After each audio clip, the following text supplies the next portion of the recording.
Has your life lost meaning? Has everything been going wrong? Well, that's why you need some rights. One of our freedoms that we include is the freedom of speech, press, protest, assembly, and religion.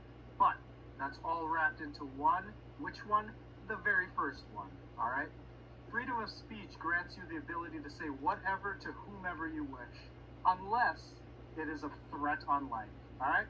Freedom of press.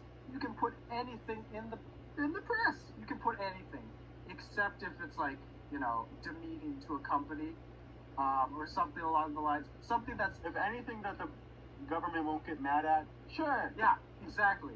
All right? The government cannot stop you, but we cannot promise that thugs will not beat you to death for what you say.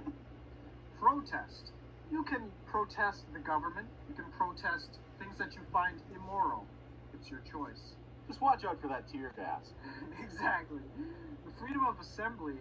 You can assemble as a group and discuss what you wish, and the government won't stop you, unless maybe the KKK. We live in a dystopia. Okay. And then the freedom for or against religion. It's your choice. You ever owned a gun? Well, that's the Second Amendment. The Second Amendment? To keep guns. Obviously. I just said that. Do you own a gun? Well, good, because that's the right number 2. The right to bear arms. Not bear arms, but guns, ammo, mustard gas? The Geneva Convention? More like the Geneva Suggestion. This right can be infringed upon if you maybe do a felony, and the government seems that you are just incapable of owning a gun, or just you shouldn't own a gun. Yeah. That's why you lose them in a boating accident. Yeah. Wink, wink.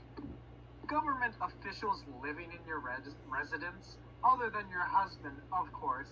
Your mandated government husband. Your government-ordered husband. If he's...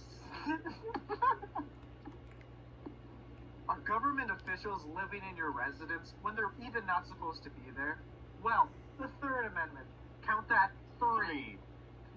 That one protects you from such atrocities such as government-mandated husbands.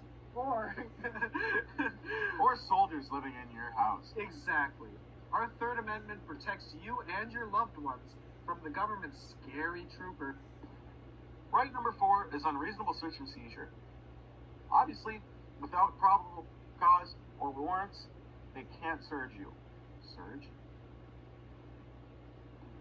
Right number 4, unreasonable search and seizure. I didn't know you were going to go right to me. Right number 4, unreasonable search or seizure. Obviously, without probable cause or a warrant, they can't search you, your property, or anything you own. But if they do, resist. Resist. Right number 5. We're halfway through this list, baby. All right. Serious charges like felonies or even misdemeanors must be brought before a grand jury as opposed to a regular jury, which I don't know the difference. But somebody cannot be charged twice, not thrice, but only once for the same crime. So you can't go into double jeopardy, basically. You also have the right. You also have the right to not incriminate yourself. So, yeah, whatever that means. You also have the right to due process, aka an unbiased trial, which, with our government, might be impossible. Well, self-incriminate. Right number 6. You have the right to a speedy and public trial. You have the right to an unbiased jury and the right to know your charges. Witnesses must face the accused, and the accused is allowed a lawyer and a witness. Unfortunately. Right number 7. We're halfway through this. You can count. Right number 7. A right to a jury in federal cases. Federal cases. He's stupid. Let me say that again. All right. A right to a jury in federal cases. So, in cases that include either the state or the federal government itself, you have a right to a jury, and not just the judge. That's right number 7 for you. Right number 7, baby. Number 7. Number 7. Woo! Right number 8 protects you from cruel and unusual punishment, plus excessive bails and fines.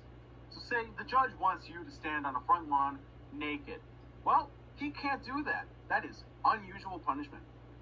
Yeah, and he can't pour salt in your eyes, because that's cruel. I don't think he can pour salt in my eyes. I hope not. I wouldn't want him to do that to me. So, alright. The rights that are written in the Constitution, they're great, alright? But those are extra. Your basic human rights are always there. Like the right to breathe, The right to live. the right to pee on your neighbor's lawn. That's weird. The right to have kids. These are all protected by right number 9. Exactly. And these ones cannot be infringed upon, even if they're not listed. What hole boo. Right number 10. The government only has the powers written in the Constitution. If not written, the states and the people have those powers.